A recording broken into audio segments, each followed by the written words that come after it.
Hello ನಮಸ್ಕಾರ, ನೀವು ನೋಡ್ತಾ ಇದ್ದೀರಾ ಇಂಡಿಯಾ ಫಸ್ಟ್. ನಾನು ರಕ್ಷತ್ ಶೆಟ್ಟಿ. ಈಗ ಹೆಡ್ಲೈನ್ಸ್. ಯಡಿಯೂರಪ್ಪ ರಾಜ್ಯ ಬಿಜೆಪಿಯ ಪರಮೋಚ್ಚ ನಾಯಕ. ಇವತ್ತು 83ನೇ ವಸಂತಕ್ಕೆ ಕಾಲಿಟ್ಟ ಬಿಎಸ್ವೈ ರಾಜ್ಯ ಸುತ್ತಿ ಕಮಲ ಅಧಿಕಾರಕ್ಕೆ ತರೋ ಪ್ರತಿಜ್ಞೆಗೈದಿದ್ದಾರೆ. ಪಕ್ಷದಲ್ಲಿ ಪಟ್ಟಕ್ಕಾಗಿ ನಡೀತಾ ಇರೋ ಕಿತ್ತಾಟದ ಮಧ್ಯೆ ಬೊಮ್ಮಾಯಿ, ವಿಪಕ್ಷ ನಾಯಕ ಅಶೋಕ್ ಬಿಎಸ್ವೈ ನಾಯಕತ್ವ ಜಪಿಸಿದ್ದಾರೆ.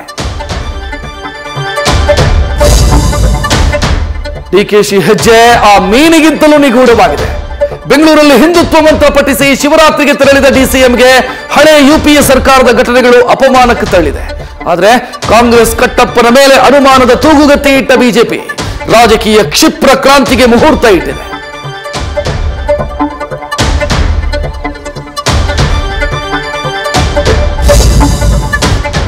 ನಲವತ್ತೈದು ದಿನ 66 ಕೋಟಿ ಭಕ್ತರು, 144 ವರ್ಷಗಳ ಬಳಿಕ ಐತಿಹಾಸಿಕ ವೈಭವ.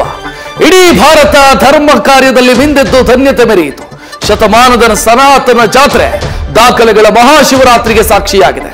ಈ ಧರ್ಮಯಾಗ ಯೋಗಿ ಸರ್ಕಾರಕ್ಕೆ 3 ಲಕ್ಷ ಕೋಟಿ ರೂಪಾಯಿಯ ಆದಾಯ ತಂದಿದೆ. ಬಾಹುಬಲಿ ಮಗಧೀರನ ಸೃಷ್ಟಿಕರ್ತ ಟಾಲಿವುಡ್ ಜಕ್ಕಣ್ಣನಿಗೆ ಆಪ್ತ ಮಿತ್ರನೇ ಜಟಾಯುವಾಗಿದ್ದಾನೆ. ಮಿತ್ರರ ಆಗಮನದಿಂದ ಕಾಲಭೈರವನ ಜೊತೆ ಸ್ನೇಹಿತ ರಣದೇವ ಬಿಲ್ಲ ಸೆಲ್ಫಿ ಶಸ್ತ್ರ ಹಿಡಿದಿದ್ದಾನೆ.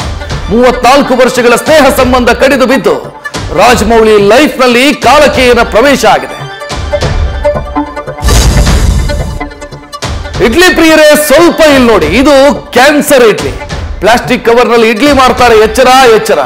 ಪ್ಲಾಸ್ಟಿಕ್ ಕವರ್ನಲ್ಲಿ ಬೆಂದ ಇಡ್ಲಿ ತಿಂದ್ರೆ ಕ್ಯಾನ್ಸರ್ ಬರೋ ಸಾಧ್ಯತೆ ಇದೆ. ಸ್ಯಾಂಪಲ್ ಪರೀಕ್ಷೆ ವೇಳೆ ಸತ್ಯ ಬಯಲಾಗಿದೆ.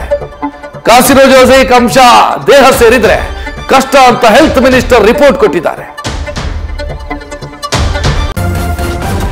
ನ್ಯೂಸ್ ಫಸ್ಟ್, ನಿರ್ಭೀತಿಯಿಂದ ನಿಮ್ಮ ಪರವಾಗಿ.